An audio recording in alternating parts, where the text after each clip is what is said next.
day mga buddy! Sama kayo sa aming spring camping adventure at McLean Creek Provincial Recreation Campground. It's about 12 km west of Bragg Creek along Highway 66. So at this time, need kong mag-load ng mga camping stuff kasi biglaan yung setup namin. At dahil day off rin ni Mrs. at bakasyon ng grande ako, sinulitan namin ng magandang weather. Actually, nagpabook lang ako ng site at the same day at since spring nga, kaya medyo madali ang reservation through online lang for about 2 nights for $78. That's included GST.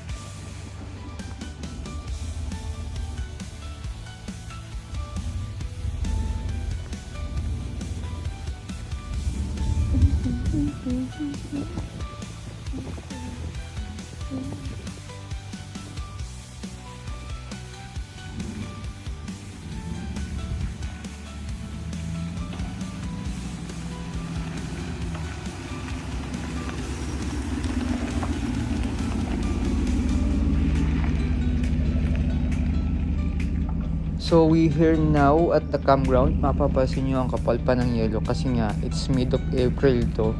Pero hindi naman siya ganun kalamig talaga. Kasi nga it's spring na. So alam niyo naman Alberta is ganun talaga ang weather. Pero kaya naman. May dala naman kami mga heater. So kaya. So backing lang tayo para madaling mag-unload ng mga gamit.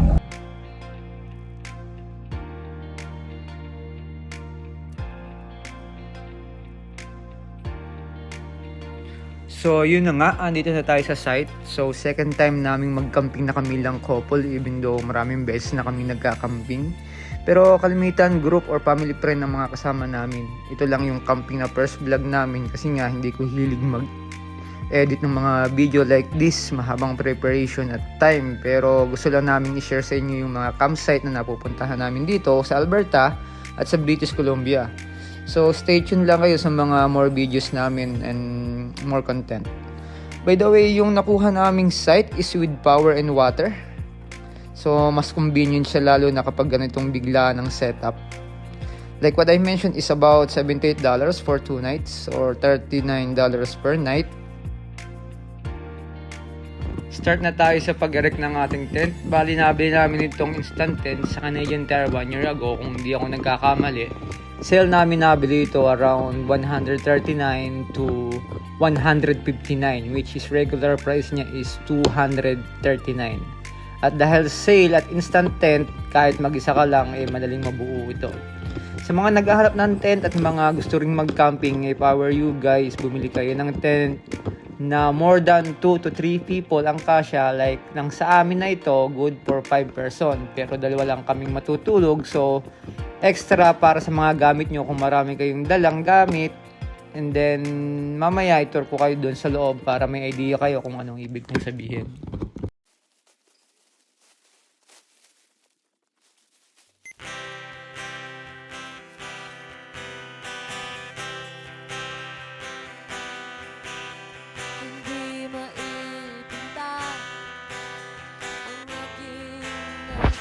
Next project natin, ito namang instant canopy tent na almost 7 years na namin gamit.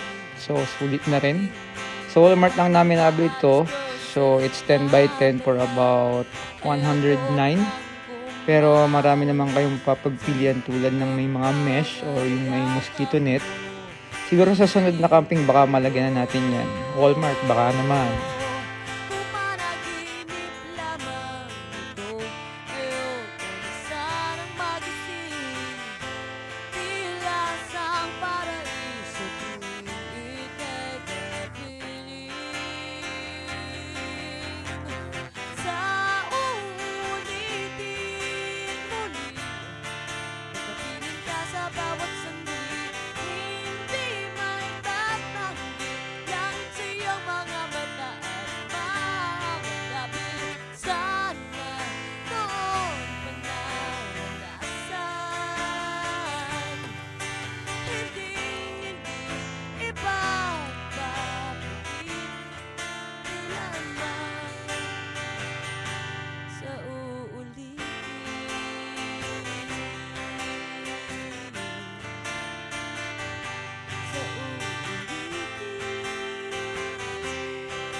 A few minutes later. Eto na nga no, tapos na tayo mag-setup. Cooking dinner naman, steak night sabi nga nila. Para naman sa cooking table natin, syempre Canadian Tire pa rin natin binili. Also yung burner, sale natin nabili. Di ko matandaan if how much kasi 4 years na natin ginamit yan. Bale, double burner or two-fold burner propane. Kung gusto nyong mag-ihaw at magluto on the same time, pwede.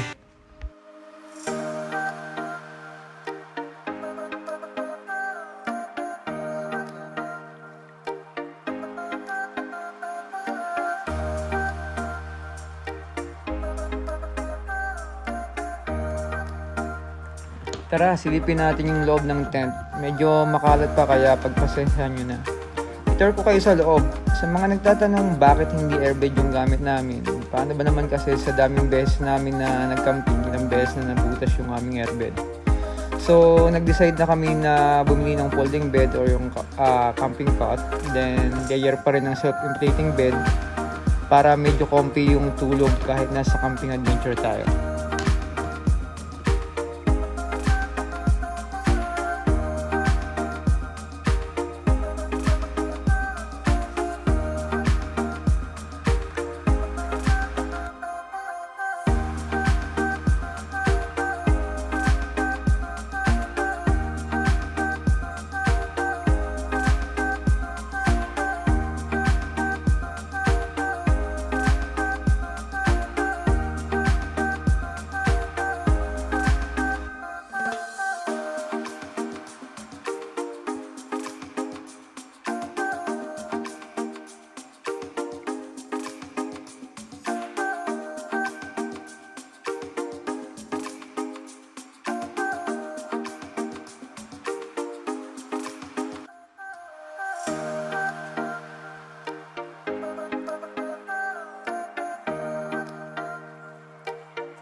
Ito yung isa sa maganda sa camping lalo na kung kayo lang ng partner mo or family mo with the kids.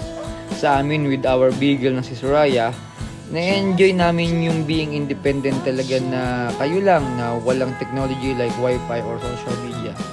For us, mas na-cherish namin yung moment bonding ng isa't isa lalo na kung nature lover kayo. But I'm sure nowadays, sa mga kids natin na medyo na-spoil natin sa gadget or social media, hindi naman lahat o sa ilan lang. For sure, hindi sila mag-enjoy without wifi.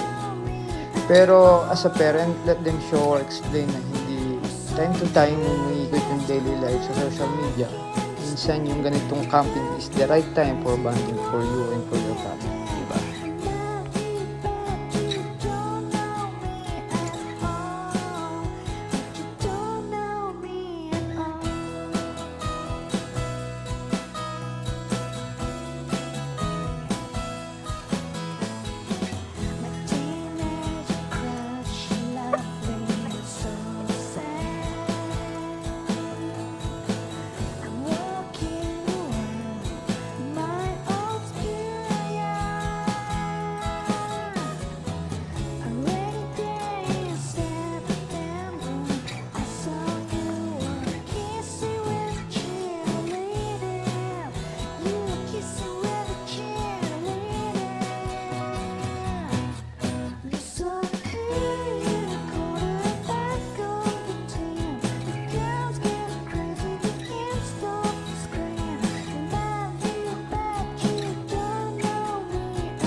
Additional information dito sa campsite, attach ko yung link about yung amenities and activities na pwede nyo gawin like hiking or fishing near around sa campground.